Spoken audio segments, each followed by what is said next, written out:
नमस्ते, good evening दोस्तों, स्वागत है आपका द स्टडी इन विलेज में। तो आज है 6 जनवरी। चलिए आज के करंट अफेयर्स की बात करते हैं। इसमें आपको द हिंदू, जनसत्ता, पीआईबी और Down to Earth, the Indian Express, इससे जो मोस्ट इंपॉर्टेंट जो आर्टिकल्स होते हैं और या फिर और कोई न्यूज़पेपर होते हैं और कोई स्रोत होता है जिससे जो आर्टिकल्स आपके एग्जाम की दृष्टि से, आपकी परीक्षा की दृष्टि से महत्वपूर्ण होते हैं, उन पर चर्चा की जाती है। साथ ही आपको कुछ फैक्ट भी बताए जाते हैं। तो चलिए आगे चर्चा करते हैं। पिछली वीडियो की भांति इस वीडियो में भी हम मोटिवेशनल कोटेशन के साथ इसकी शुरुआत करते हैं। देखिए, ये है आपका पिक्चर परसेप्शन टेस्ट। तो आप इसको बताइएगा, इस पिक्चर को पहचानिएगा कि कौन है। और सपने वो नहीं जो आप सोते समय देखते हैं, बल्कि सपने वो जो आपको सोने नहीं देते। वो जो सपने हम सोते समय देखते हैं वो थोड़ी देर के लिए आते हैं, फिर भूल जाते हैं। अच्छा, ये बताइएगा, जो ये सपने हमको आते हैं ये किस विटामिन की कमी के कारण आते हैं? तो और बल्कि सपने वो हैं जो आपको सोने नहीं देते, आपको कार्य करने के लिए मजबूर कर देते हैं। आपके सपने वो हैं, आपको अपने गोल की तरफ को खींचते हैं, आपके सपने वो हैं। तो इनका नाम आप ज़रूर कमेंट बॉक्स में बताइएगा कि ये हैं कौन। ठीक है, चलिए आगे बढ़ते हैं। एक गोवा की न्यूज़ है। तो गोवा में एक अंतर्राष्ट्रीय हवाई अड्डा बन गया है। तो उसकी पहली उड़ान भरी जा चुकी है। अब आप सोच रहे होंगे कि ये हमारे लिए क्यों इम्पोर्टेंट है। हमारे लिए इसलिए इम्पोर्टेंट है कि अगर हम वनडे एग्जाम का कोई एग्जाम, मतलब एक वनडे एग्जाम देते हैं, तो उसमें पूछा जा सकता है कि जो गोवा में अंतर्राष्ट्रीय हवाई अड्डा बना है वो किसके नाम पर, या फिर उसका नाम क्या है। तो ये जो हमारे गोवा के पूर्व सीएम थे, जिनकी कुछ साल पहले मृत्यु हो गई है, तो उनका नाम है मनोहर पर्रिकर। तो उनके नाम पर इसका नाम रखा गया है। तो आप ये चीज़ याद रख लीजिएगा। पूछा जा सकता है कि ये अंतर्राष्ट्रीय हवाई अड्डा कहाँ है, तो गोवा में है। या तो फिर ये पूछा जा सकता है कि ये अंतर्राष्ट्रीय है कि राष्ट्रीय है, तो ये अंतर्राष्ट्रीय है। अब बात करते हैं कि वर्तमान में जो गोवा के सीएम है वो कौन है। तो वर्तमान में गोवा के सीएम है प्रमोद सावंत। ठीक है, जो वहाँ के मुख्यमंत्री हैं वो हैं प्रमोद सावंत। तो इनके बारे में आप याद रख लीजिएगा। तो ये मनोहर पर्रिकर आप जरूर याद रख लीजिएगा कि गोवा में जो अंतर्राष्ट्रीय हवाई अड्डा है उसका नाम है मनोहर पर्रिकर। हाल ही में उसकी पहली उड़ान भरी गई। तो चलिए आगे बढ़ते हैं। अब हम गोवा के बारे में देख लेते हैं। ये है आपका गोवा। ठीक है, ये है गोवा और ये पर्यटन की दृष्टि से काफ़ी महत्वपूर्ण है। यहाँ पे लोग पर्यटन के लिए काफ़ी जाते हैं। ये क्योंकि बीच है, तो यहाँ बीच के किनारे, समुद्र के किनारे, जो समुद्र का किनारा उसको तो तट या बीच बोलते हैं, तो वहाँ पे लोग अक्सर जाते हैं। तो ये है आपका नॉर्थ गोवा और ये है साउथ गोवा। और अच्छा, ये बताइएगा कि यहाँ पे 2 नदियाँ महत्वपूर्ण है गोवा की। कौन सी 2 नदियाँ हैं जो कि महत्वपूर्ण हैं? ठीक है, तो आप गोवा के बारे में देख चुके हैं। ये है आपका गोवा। अगर आप मैप में देखेंगे, इंडिया के मैप में देखेंगे, तो इसको जूम करके देखिए। ये है आपका इंडिया और ये यहाँ छोटा सा गोवा है।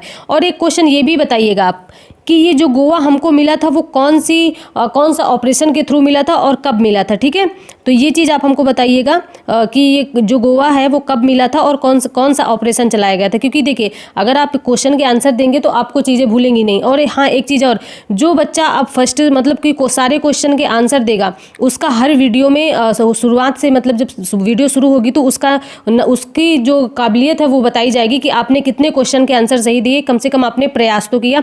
इससे क्या होगा कि आप मतलब अच्छा करेंगे। आप अगर कुछ चीज़ सर्च करेंगे, कुछ चीज़ों के बारे में खुद एनालिसिस करेंगे, तो आपको भूलता नहीं है, इसलिए कहा जाता है। और एक चीज़ और है, आप फीडबैक जरूर दिया करिए। फीडबैक से क्या पता चलता है हमको कि पता नहीं आपको वीडियो अच्छी लगी कि नहीं। अगर अच्छी लगी हो तो लाइक कर दीजिए, कमेंट कर दीजिए। उससे मतलब थोड़ा कॉन्फिडेंस भी आता है।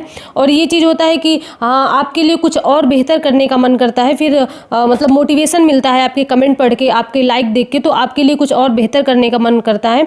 तो आप फीडबैक जरूर दीजिए। अगर आपको वीडियो अच्छी नहीं लगी हो तो प्लीज़ उसको मतलब आप डिसलाइक कर सकते हैं और बता सकते हैं कि आपको अच्छी नहीं लगी। अगर कुछ सजेशन देना हो, आपको कुछ सजेस्ट करना हो या फिर और कुछ ऐड करवाना हो इसमें, तो मुझे कमेंट बॉक्स में ज़रूर बताएं।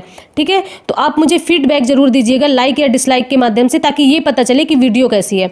तो फीडबैक ज़रूर दीजिएगा।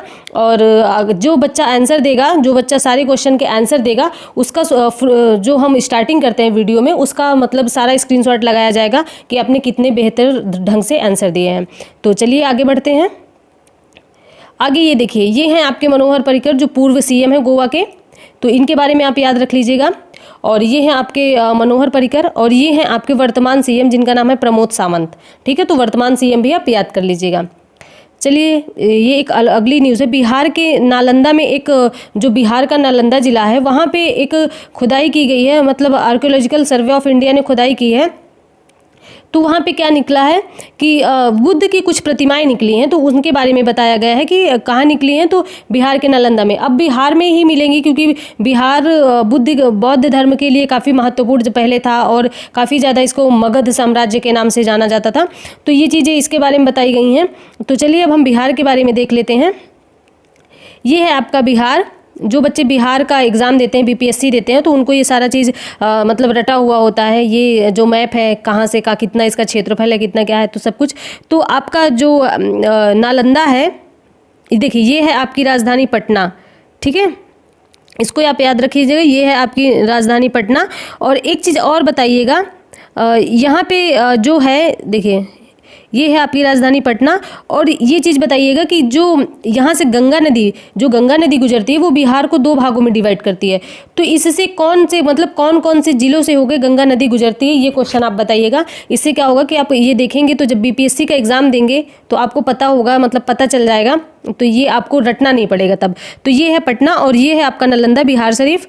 तो इसका जरूर बताइए क्योंकि ये क्वेश्चन पूछा हुआ है कि कितने जिलों से गुजरती है बिहार में गंगा, और कितना मतलब कौन कौन से जिलों को टच करती है, ठीक है, इसके अंतर्गत कितना क्षेत्रफल आता है। तो ये सारी चीज़ें मतलब बिहार के एग्ज़ाम में पूछी गई हैं। अगर आप मैप में देखेंगे, भारत के मैप में, तो ये देखिए, जूम करके इसको देखते हैं, देखिए दिखता है कि नहीं। ये है आपका बिहार, ठीक है, ये है आपका बिहार और ये चीज़ है, आप इसको याद रख लीजिएगा। तो चलिए अब हमने बिहार के बारे में बात कर ली, ये क्वेश्चन जरूर बताइएगा आप। अब हम आर्कियोलॉजिकल सर्वे ऑफ इंडिया के बारे में बात करते हैं, यानी कि भारतीय पुरातत्व सर्वेक्षण। इसकी स्थापना कब हुई थी? तो इसकी स्थापना 1861 में हुई थी और इसके जो प्रथम महानिदेशक थे वो अलेक्जेंडर कनिंघम थे। ये काफ़ी बार क्वेश्चन पूछा हुआ है। जो इसके प्रथम महानिदेशक थे वो अलेक्जेंडर कनिंघम थे, ठीक है। तो आप इसके बारे में याद रख सकते हैं। और इसकी स्थापना हुई थी 1861 में। तो ये चीज़ों को सहेज के रखता है, जो पुरातात्विक चीज़ें होती हैं उनको सहेज के रखता है। तो आप इसके ये देखिए, इसके गठन के बारे में बात की गई है और इसका हेडक्वार्टर दिल्ली में है। चलिए आगे बात करते हैं।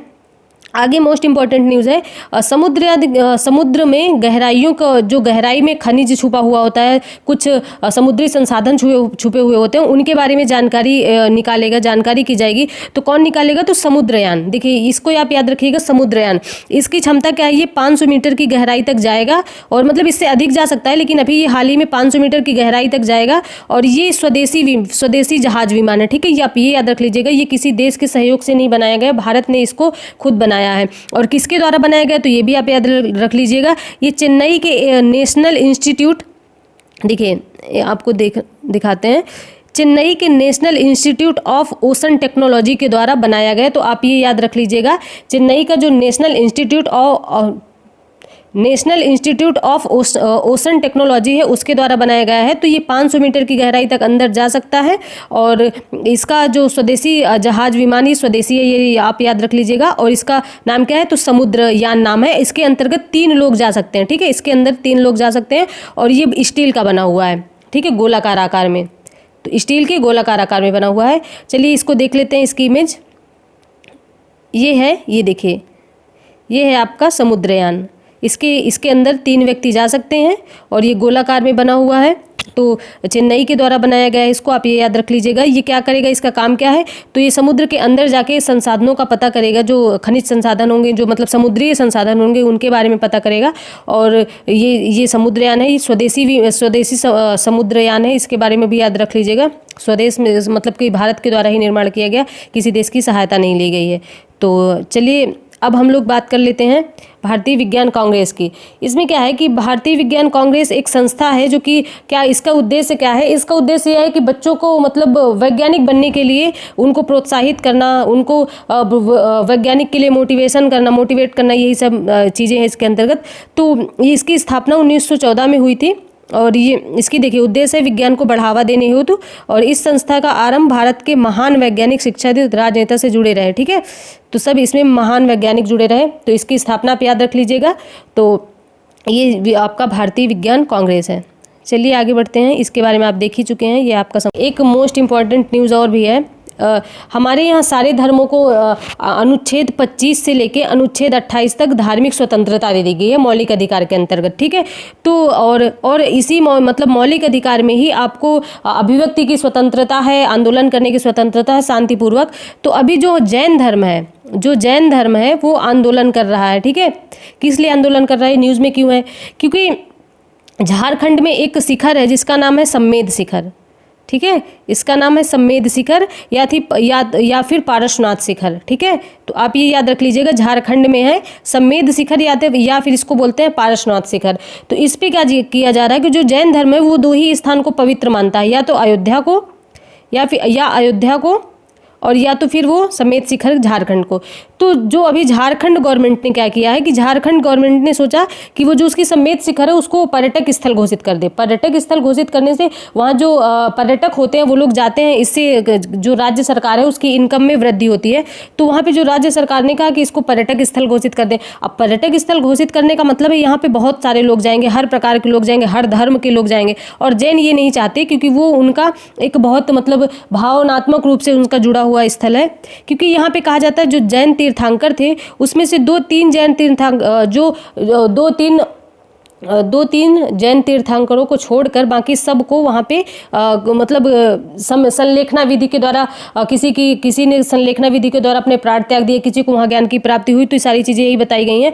तो जो जैन धर्म के 23वें गुरु थे जिनका नाम था पारसनाथ, तो उनके नाम पर इसका नाम रखा गया है पारसनाथ शिखर या तो फिर सम्मेद शिखर। तो वहाँ से इनकी भावनाएं जुड़ी हुई हैं, उसको पर्यटक स्थल घोषित करने नहीं दे रहे हैं जैन धर्म। ये अपना शांतिपूर्वक आंदोलन कर रहे हैं। जैन धर्म के लोग काफ़ी शिक्षित होते हैं, ये हर चीज़ें शांतिपूर्वक करते हैं, कहीं पे भागा दौड़ी या ऐसा कुछ नहीं, शांतिपूर्वक आंदोलन कर रहे हैं। न्यूज़पेपर के द्वारा ये कवर किया गया है। तो सारी चीज़ें इसमें यही बताई गई हैं। तो कहाँ है सम्मेद शिखर, झारखंड में, क्यों न्यूज़ में है ये भी चीज़ मैंने बता दी कि वो लोग पर्यटक स्थल घोषित करना चाहते हैं झारखंड की सरकार, लेकिन ये लोग करने नहीं दे रहे हैं, अपनी मांग रख रहे हैं। तो इनका मतलब ये जो मांग है ये अपने दायरे में रह के कर रहे हैं। तो यही सब सारी चीज़ें बताई गई हैं। अब जैन धर्म में कुल 24 तीर्थंकर थे, जिसमें से पहले थे ऋषभदेव और 24वें थे महावीर स्वामी।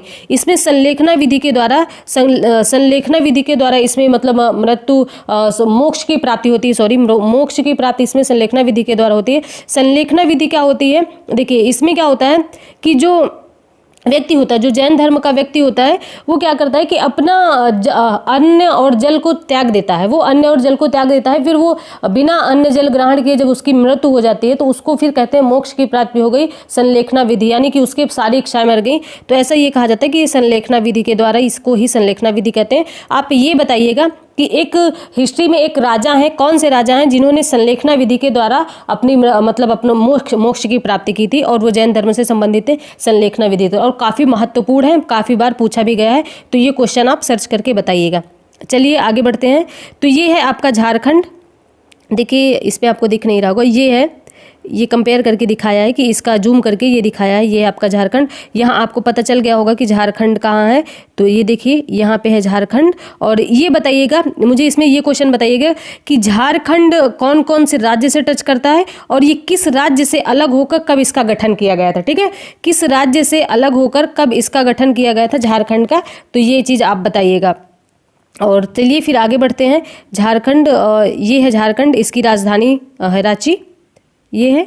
तो चलिए, और इसमें कितने ज़िले हैं ये भी आप पता कर लीजिएगा, क्योंकि जो झारखंड का PCS एग्ज़ाम देंगे या तो फिर उनके लिए काफ़ी महत्वपूर्ण है। चलिए आगे बढ़ते हैं। ये हैं आपके महावीर स्वामी, और ये हैं जैन धर्म के लोग जो कि काफ़ी शांतिप्रिय होते हैं। देखिए किसी भी प्रकार के ये लोग उग्रता नहीं उस तरह की करते हैं, बहुत शांतिप्रिय होते हैं। तो ये हैं आपके महावीर स्वामी और ये हैं जैन धर्म के लोग। तो चलिए आगे बढ़ते हैं। ये है आपकी सम्मेद शिखर, ठीक है, ये है आपकी सम्मेद शिखर। तो इसके बारे में बताया गया है, जो कि झारखंड में है, यहाँ पे मंदिर भी बना हुआ है। चलिए आगे बढ़ते हैं। देखिए जोजिला एक दर्रा है, जोजिला दर्रा का ये है कि इसने यहाँ पे बहुत बर्फ़ पड़ती है। देखिए पूरा इधर आप फोटो में पिक में देख पा रहे होंगे, सारा बर्फ़ जमी हुई। तो इसका मतलब पिछले साल ये 3 जनवरी तक ये जो पास है या दर्रा है ये खुला हुआ था। इस बार इसका टारगेट 6 जनवरी तक रखा गया है। तो इसने अपने टारगेट को पूरा कर लिया है, हो सकता है इसके आगे भी जा सकता है। तो इसके लिए जो एक ऑर्गेनाइजेशन है ब्रो, उसको बधाई दी गई है कि इसने अपना जो कार्य है वो पूरा कर लिया है, जो टारगेट है वो पूरा कर लिया है। तो ये इसी बारे में ये न्यूज़ है कि जोजिला दर्रा। अब चलिए हम इमेज में देख लेते हैं जोजिला दर्रा कहाँ है।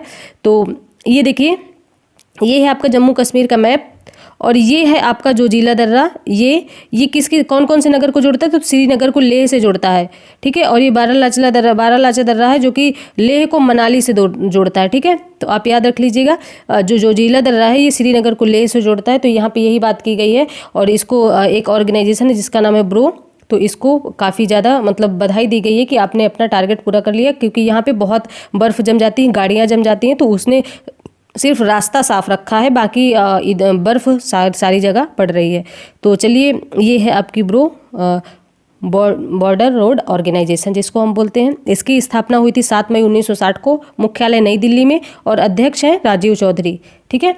आप इसको याद रख लीजिएगा और इसकी स्थापना जरूर याद रख लीजिएगा। इसका जो कार्य है वो आसपास के जो देश हैं उनमें भी कार्य करती है सड़क बनाने का, जो पड़ोसी देश हैं छोटे मोटे, जैसे कि नेपाल है और भूटान है, तो उनसे ये मतलब भारत के बाहर भी कार्य करती है। तो ऐसा अगर क्वेश्चन बने तो। और ये है आपका कल्पमेधा।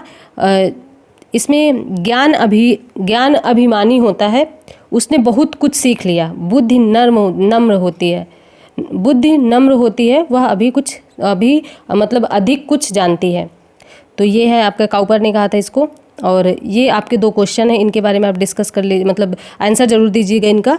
ये यूपीपीसीएस 1996 में पूछा गया है कि भारतीय संविधान के अनुच्छेद 25 में किसका संबंध है, तो ये चीज़ आप बताइएगा। और दूसरा क्वेश्चन है, निम्नलिखित में से भारत में जैविक विविध हॉटस्पॉट के रूप में पहचाना जाता है, तो इसको आप बताइएगा। ये यूपीपीसीएस 2015 में पूछा गया है। तो सारे क्वेश्चन के आंसर आप दीजिएगा जितना दिया है, और अगर जिसके आंसर सारे सही, जिसके आंसर सब दिए हुए या फिर सब सही आए, तो उसकी वीडियो शुरू होने से पहले उसकी फ़ोटो, उसमें मतलब उसका स्क्रीनशॉट, जिसने आंसर दिया है उसका स्क्रीनशॉट लगाई जाएगी, साथ ही उसका नाम भी लिया जाएगा। इससे आपके अंदर मोटिवेशन जगेगा। तो चलिए ठीक है, यही आज का लेक्चर है। आई होप आपको पसंद आया होगा। अगर वीडियो अच्छी लगी हो तो प्लीज़ लाइक, सब्सक्राइब और शेयर करें, और मुझे कमेंट बॉक्स में ज़रूर बताएं कि कैसा लगा लेक्चर। फीडबैक ज़रूर दें, डिसलाइक जो भी है करके दें, ताकि मुझे पता चले कि और कुछ इसमें ऐड करने की ज़रूरत है, या फिर अगर कुछ आप और इसमें ऐड करवाना चाहते हैं तो प्लीज़ कमेंट बॉक्स में ज़रूर बताएं। और मिलते हैं नेक्स्ट वीडियो में। तब तक अपना और अपने परिवार का ध्यान रखिए, अपनी हेल्थ का ध्यान रखिए। धन्यवाद।